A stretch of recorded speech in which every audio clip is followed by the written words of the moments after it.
Hello everyone, welcome you all to the net pharma. So आज हम अपनी video number 2 के बारे में बात करेंगे, एक्यूट रीनल फेलियर, उसके डायग्नोसिस। सो डायग्नोसिस टेस्ट में फर्स्ट आता है कि एक्यूट रीनल फेलियर के जितने भी पेशेंट्स हैं उसको डायग्नोस करना है आपको bye the help of a history of a disease. यानी कि उस पर्टिकुलर पेशेंट की हिस्ट्री जाननी है कि पहले से उसको कोई डिसीज़ तो नहीं है। अगर उसे पर्टिकुलर कोई डिसीज़ प्रेजेंट है उसकी बॉडी में, दैट इज़ वो डायबिटीज़ है कि हाइपरटेंशन है और एनी अदर डिसीज़, तो आपको ये पता करना है कि उस डिसीज़ के चलते उसने कौन कौन सी ड्रग इनटेक की है, कहीं उसकी वजह से तो कोई किडनी फेलियर नहीं हुआ है। और if he is taking such kind of a drug, तो उसके साथ साथ आप जो ड्रग प्रिस्क्राइब करने वाले हो वो कोई पर्टिकुलर रिएक्शन ना कर जाए। नेक्स्टली अगर आप फिज़िकल एग्जामिनेशन की बात करो, सो फिज़िकल एग्जामिनेशन में आप देख सकते हो कि अगर एक्स्ट्रा सेलुलर फ्लूइड्स, या ये समझ लीजिए कि जितने भी एक्सेस में फ्लूइड्स हमारी बॉडी में डिपॉजिट हो गए हैं या एक्यूमुलेट हो गए हैं due to the kidney failure, तो उसकी वजह से हमारी राइट नेक, जो राइट साइड होती है नेक की, उसमें एक बल्जिंग फॉर्मेशन हो जाएगी जो आप फिजिकली एग्जामिन कर सकते हो। अगर ऐसा कोई फॉर्मेशन है तो आप डायग्नोस कर सकते हो कि it may be a chance of kidney failure. Thirdly है ब्लड टेस्ट, जिसमें आप इंक्लूड कर सकते हो कि CBC, BUN, क्रिएटिनिन और इलेक्ट्रोलाइट्स। यानी कि BUN is the blood urea nitrogen. So अगर ब्लड यूरिया नाइट्रोजन की वॉल्यूम बहुत ज़्यादा इंक्रीज़ हो गई है तो ये रिफ्लेक्ट करेगा कि बॉडी में, सॉरी, ब्लड में नाइट्रोजन वेस्ट जो थे उनकी एक्यूमुलेशन हो गई है, यानी वो प्रॉपरली फिल्ट्रेट आउट नहीं हो पाए हैं by the help of a kidney. Nextly creatinine level, अगर क्रिएटिनिन लेवल नॉर्मल से ज़्यादा बढ़ गया है तो वो भी एक केस होता है ऑफ अ किडनी फेलियर, या वो भी एक सिम्टम है of the kidney failure. Next है इलेक्ट्रोलाइट्स। जो भी इलेक्ट्रोलाइट्स हमारी बॉडी में प्रेजेंट हैं उसकी वॉल्यूम या उसका लेवल जितना होना चाहिए, अगर उससे इंक्रीज आउट हो गया है तो भी आप पता कर सकते हो या डायग्नोस कर सकते हो किडनी फेलियर। नेक्स्ट है यूरिन एनालिसिस। अगर यूरिन आउटपुट बढ़ गया है, इंक्रीज हो गया है, सॉरी, अगर यूरिन आउटपुट डिक्रीज हो गया है फ्रॉम द नॉर्मल लेवल, तो आप ये पता कर सकते हो कि उसका किडनी फेल हो गई है। Nextly renal ultrasounds. तो अगर आपको रीनल या किडनी के अनाटमी के बारे में जांचना है कि अनाटमी उसकी सही है या नहीं, उसमें कोई डिस्टर्बेंसेस तो नहीं है, कोई ऑब्स्ट्रक्शन तो नहीं है, वो आप थ्रू द अल्ट्रासाउंड पता कर सकते हो। नेक्स्ट है कि यूरेथ्रल ऑब्स्ट्रक्शन अगर आपको देखना है तो आप सिटी स्कैन के हेल्प से देख सकते हो। सिटी स्कैन से आप क्या कर सकते हो कि यूरेथ्रा में कहीं कोई ऑब्स्ट्रक्शन तो नहीं है, कोई रुकावट तो नहीं है, उसको आप पता कर सकते हो। नेक्स्ट है रीनल आर्टीरियोग्राफी और वेनोग्राफी, वेस्कुलर कॉजेज, यानी कि जो वेसल्स में अगर कोई भी इन्फ्लामेशन हो गया है, कोई भी इन्फेक्शन कॉज हो गई है और उसकी वजह से वेसल्स में कोई दिक्कत है, तो उसको आप पता कर सकते हो by the help of a renal arteriography और वेनोग्राफी। सो ये कुछ डायग्नोस्टिक टेस्ट होते हैं for the determination of kidney failure, जिसको आप पता कर सकते हो। Next we will go for the prevention of the kidney failure. So prevention में फर्स्ट स्टेप यहाँ पर आएगा, that is the provide adequate hydration to patients at risk for dehydration. यानी कि जो भी पेशेंट किडनी फेलियर से सफ़र कर रहा है उसको एक प्रॉपर हाइड्रेशन उसकी बॉडी में होना चाहिए, क्योंकि उसकी बॉडी में वाटर का बहुत लॉस हो जाता है। तो उस केसेस में it may be a cause of dehydration, तो उस डिहाइड्रेशन से बचाने के लिए उसको प्रॉपरली हाइड्रेट करना बहुत इंपॉर्टेंट है। नेक्स्ट है कि prevention and treat shock promptly with blood and fluid replacement. यानी कि आपको प्रिवेंट करना है, अगर शॉक्स रिलेटेड कोई भी आपको सिम्टम्स दिख रहे हैं या शॉक को आपको ट्रीट करना है, तो उसके लिए आप या तो ब्लड को रिप्लेस करवाइए या फ्लूइड्स जो भी उसकी बॉडी में है उनको रिप्लेस करवाइए। नेक्स्ट है monitor central Venus and arterial pressures. आपको आर्टेरियल प्रेशर मॉनिटर करनी है, सेंट्रल प्रेशर मॉनिटर करनी है, साथ साथ आपको यूरिन आउटपुट मॉनिटर करना है किसी भी इल पेशेंट का। यूरिन आउटपुट मॉनिटर करने से आपको पता चल जाएगा कि अगर सफिशिएंट अमाउंट में, जो नॉर्मल अमाउंट में यूरिन आना चाहिए, अगर वो नहीं आ रहा है, कम अमाउंट में उसका डिक्लाइनिंग हो रही है, तो it may a cause of kidney failure. Nextly treat hypotension promptly, because अगर लो ब्लड प्रेशर है या हाई ब्लड प्रेशर है, दोनों ही गलत हैं। एक नॉर्मल होम्योस्टेसिस मेंटेन होना चाहिए ब्लड प्रेशर का। Nextly continually assess renal function, urine output, laboratory values when appropriate. यानी कि आपको कंटिन्यूअसली ये पता रहते होना चाहिए कि कोई भी किडनी फंक्शंस में दो चीज़ें इंपॉर्टेंट होती हैं। एक तो उसकी यूरिन आउटपुट की वैल्यू और जितनी भी क्रिएटिनिन, सीरम क्रिएटिनिन की वैल्यूज़ या इलेक्ट्रोलाइट्स की वैल्यूज़ जो होती हैं वो नॉर्मल रहनी चाहिए। अगर वो नॉर्मल से बढ़ती या घटती हैं तो it may be a cause of kidney failure. तो ये कुछ प्रिवेंशंस होते हैं जिसे आप पहले से ही अगर आप पता करके रखो, बीच बीच में चेक करते रहो, तो ये सीवियरिटी से बच सकते हैं आप, या किडनी फेलियर की सीवियरिटी पोजीशंस जो होती हैं उससे आप प्रिवेंट हो सकते हैं। सो इसमें मेन जो होता है वो होता है सीरम क्रिएटिनिन लेवल होता है, यूरिन आउटपुट जो है उसको चेक करने का लेवल होता है, और सेकंड थर्डली जो होता है वो होता है कि जो ये आर्टीरियल प्रेशर्स जो सेंट्रल वीनस प्रेशर्स होती हैं उसको कॉन्टिन्यूसली मॉनिटर करना, that is also a main examination of the diagnosis और for the prevention of the kidney failure. Nextly जो इसके प्रिवेंशंस होंगे वो फर्दरली डिस्ट्रीब्यूट होंगे। इन प्रिवेंशन से ही वो प्रिवेंशंस भी कोरिलेट करेंगे। इस पर्टिकुलर स्लाइड में आपने ये देखा है कि किस तरह से आप प्रिवेंट कर सकते हो किडनी फेलियर को, और आपको क्या क्या चीज़ें पता होनी चाहिए for examining and for the prevention of और the treatment of the kidney failure, जिसमें हाइड्रेशन, शॉक का पूरा प्रिवेंशन, आर्टीरियल प्रेशर्स मॉनिटर करना, यूरिन आउटपुट मॉनिटर करना, हाइपोटेंशन को मॉनिटर करना, साथ साथ लेबोरेटरी वैल्यूज़ जो सीरम क्रिएटिनिन की वैल्यूज़ होंगी या जो यूरिन आउटपुट की वैल्यूज़ होंगी उनको कॉन्टीन्यूसली मॉनिटर करने से आपको आराम से प्रिवेंशन के बारे में समझ में आ जाएगा कि आप कैसे किस पर्टिकुलर बेसिस पे और कौन से स्टेप पे किडनी फेलियर को रोक सकते हो और उनका ट्रीटमेंट कर सकते हो। जो सेंट्रल वीनस प्रेशर की यहाँ पर बात हो रही है, सेंट्रल वीनस प्रेशर ऑलमोस्ट आपकी मेजर करता है कि हेड से लेकर हार्ट तक जो ब्लड फ्लो हो रहा है वो कॉन्टिन्यूटी में कैसे फ्लो हो रहा है। उस पर्टिकुलर मूवमेंट को मॉनिटर करने के लिए सेंट्रल वीनस प्रेशर रिस्पॉन्सिबल होता है। So it is a main, you can say कि मेन प्रिवेंटिव मेजर जो आप स्टार्टिंग से ही ले सकते हो कि अगर उसमें कोई चेंजेस हो रहे हैं उसकी मेजरमेंट में, तो we can detect the kidney failure. Nextly अगर फर्दर प्रिवेंशंस की हम इसकी बात करें तो इसके फर्दर प्रिवेंशंस हो सकते हैं। Sixth prevention is take precautions to ensure that the appropriate blood is administered to the correct patient in order to avoid severe transfusion reactions which can precipitate renal failure। यानी कि आपको ये भी particular precautions लेनी है, ensure रखना है कि जो आप ब्लड ट्रांसफ्यूजन करवा रहे हो किसी भी पेशेंट में, रीनल फेलियर के पेशेंट में, वो प्रॉपरली एडमिनिस्टर हो और सही पेशेंट को ही एडमिनिस्टर हो ताकि सीवियर ट्रांसफ्यूजन रिएक्शंस ना हो। फर्दरली अगर सीवियर ट्रांसफ्यूजन रिएक्शंस हो सकते हैं तो it may cause the precipitation of the renal failure. Nextly है prevent and treat infections promptly. Infections can produce progressive renal damage, यानी कि आपको प्रिवेंट करना है, ट्रीट करना है इन्फेक्शंस को, और ऐसे इन्फेक्शंस को ट्रीट करना है जो फर्दरली रीनल डैमेज कर सकते हैं प्रोग्रेसिवली। नेक्स्ट है कि pay special attention to wounds, burns and other precautions of sepsis, यानी कि किसी भी तरह से अगर कहीं पर भी किसी तरह का सेप्सिस जमा हो सकता है या ऐसे घाव हैं, बर्न्स के घाव हैं या अदर प्रिकॉशंस हैं जिसमें सेप्सिस एक्यूमुलेशन हो गई है, उन पे स्पेशल अटेंशन रखना है क्योंकि उनके थ्रू क्या हो सकता है, एक्सेसिव फ्लूइड लॉस होगा और एक्सेसिव फ्लूइड लॉस होने पे फ्लूइड का इम्बैलेंसिंग हो सकती है बॉडी में। नेक्स्ट है pay give meticulous care to patients with indwelling catheters to prevent infections from ascending in the urinary tract.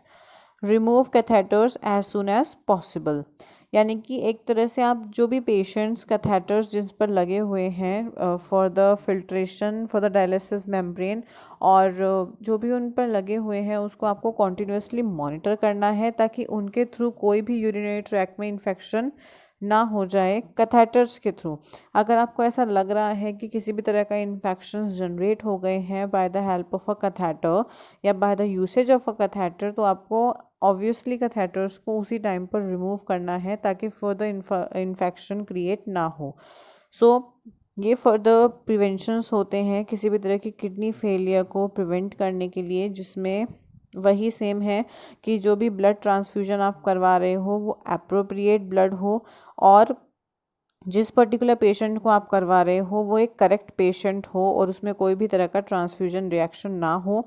Secondly, कोई भी अगर आप ट्रीटमेंट या प्रिवेंशन कर रहे हो किसी भी तरह के इन्फेक्शंस का, तो आपको ये ध्यान रखना है कि वो फर्दर किडनी डैमेज प्रोग्रेसिवली ना करें। नेक्स्ट है कि जो वुंड्स, बर्न्स और अदर प्रिकर्सर्स हैं जिसके थ्रू सेप्सिस हो सकता है या जहाँ सेप्सिस हो रखा है, उन पर्टिकुलर एरियाज़ को आपको ज़्यादा अटेंशन पे करनी है, बिकॉज वहाँ के थ्रू क्या हो सकता है, ज़्यादा अमाउंट में फ्लूड ओवरफ्लो, ये समझ लीजिए कि फ्लूड एक्सक्रीट आउट हो सकता है। सो ये कुछ होते हैं prevention of the kidney failure. Next है मैनेजमेंट। अगर आपको किडनी फेलियर को मैनेज करना है तो आप कैसे मैनेज करोगे? तो first one is improve renal perfusion ivy fluids, यानी कि renal perfusion is the passage of fluid through any kind of a vessels or channels, that is known as perfusion। तो रीनल का जो परफ्यूजन है, जो kidney perfusion है, उसको आपको इम्प्रूव करना है by giving the ivy fluids. अगर किसी भी तरह से किडनी जो जिन पर्टिकुलर फ्लूइड्स को फिल्टर आउट करती थी, अगर उनका एक्यूमुलेशन हो गया है तो उनको आपको बाहर निकालना है, या अगर वो ज़्यादा अमाउंट में एक्सेसिवली बॉडी में नहीं है, उनकी अमाउंट कम हो गई है, जैसे कि सोडियम का उसमें पर्टिकुलर लेवल कम हो जाता है, तो उनको आपको आईवी फ्लूइड्स के थ्रू उनका इनटेक करवाना है। नेक्स्ट है ब्लड ट्रांसफ्यूजन, यानी कि अगर ज़्यादा ब्लड लॉस हो गया है ड्यू टू एनी कट और वुंड्स और एक्सेसिव ब्लड फ्लो, तो उसके ब्लड लॉस, तो उस केस में आपको ब्लड ट्रांसफ्यूजन करवाना है। ब्लड ट्रांसफ्यूजन का मतलब होता है कि नए टाइप का ब्लड या फिर एक आर्टिफिशियली आप ब्लड इनपुट करवा रहे हो to a patient instead of his own blood. Next है एडिक्वेट डाइटरी इंटेक, यानी कि एक प्रॉपर अमाउंट में डाइटरी इंटेक होनी चाहिए। हाई अमाउंट में कार्बोहाइड्रेट और लो प्रोटीन डाइट उसको मिलनी चाहिए, ताकि आपकी बॉडी में प्रॉपर अमाउंट में इलेक्ट्रोलाइट्स का बैलेंसिंग रहे। नेक्स्ट है फ्लूइड एंड इलेक्ट्रोलाइट बैलेंस। किसी भी तरह से आपको बॉडी में फ्लूइड्स का और इलेक्ट्रोलाइट्स का बैलेंस क्रिएट करवाना है जो ऑलरेडी बिगड़ चुका है। जो फ्लूइड्स और इलेक्ट्रोलाइट्स का बैलेंस बिगड़ जाता है उसका मैंने पिछली वीडियो में पूरा डिस्क्रिप्शन दिया हुआ है कि कैसे कौन सा लेवल बढ़ जाता है और कौन सा डिक्रीज़ हो जाता है। नेक्स्ट है monitoring for dyspnoea. Dyspnoea is the लेबर्ड breathing, तो उस केस को भी आपको मॉनिटर करना है। ट्रैकिकार्डिया यानी कि एक्सेसिव या एबनॉर्मल रैपिड हार्ट रेट, उसको मॉनिटर करना है। Nextly distended neck vein to detect fluid excess. इसमें मेनली क्या होता है, हेड से ब्लड फ्लो होता है टू द हार्ट, तो उस चीज़ को जो ब्लड फ्लो हो रहा है उसको मेजर करने के लिए एक वीनस प्रेशर होती है जिसको सेंट्रल वीनस प्रेशर बोलते हैं। और जैसे ही कोई भी सुपीरियर वेना कावा की जो प्रेशर होती है वो इंक्रीज़ होती है, तो वो क्या करती है, एक बल्जिंग मोशन क्रिएट करती है टू द वेन्स, और जो विजिबल होती है in the form of a right side of a neck. जो राइट साइड होती है नेक की, उसमें एक बल्ज फॉर्मेशन हो जाता है जिसको आप नॉर्मली देख सकते हो। तो ये जिसको हम बोलते हैं distended neck veins. Distended neck veins to detect fluid excess, यानी कि अगर बॉडी में बहुत ज़्यादा फ्लूइड एक्सेस अमाउंट में प्रेजेंट है तो वो बल्ज आउट हो जाएगा right side of the neck पे। नेक्स्ट है इसका auscultation of lungs for crackles. जैसे कि आप ब्लड प्रेशर या हार्ट की साउंड्स मेजर करते हो, उसको सुनते हो, उसी तरह से यहाँ पर अगर हम लंग्स की साउंड को सुने तो उसको बोलते हैं ऑस्कल्टेशन, यानी कि process of listening to lungs sound. और उसमें किस तरह की साउंड्स आती है, क्रैकल साउंड, यानी चट चट की आवाज़ आती है उसमें, तो उसको बोलते हैं auscultation of lungs for crackles. Next आप ईसीजी मॉनिटर कर सकते हो।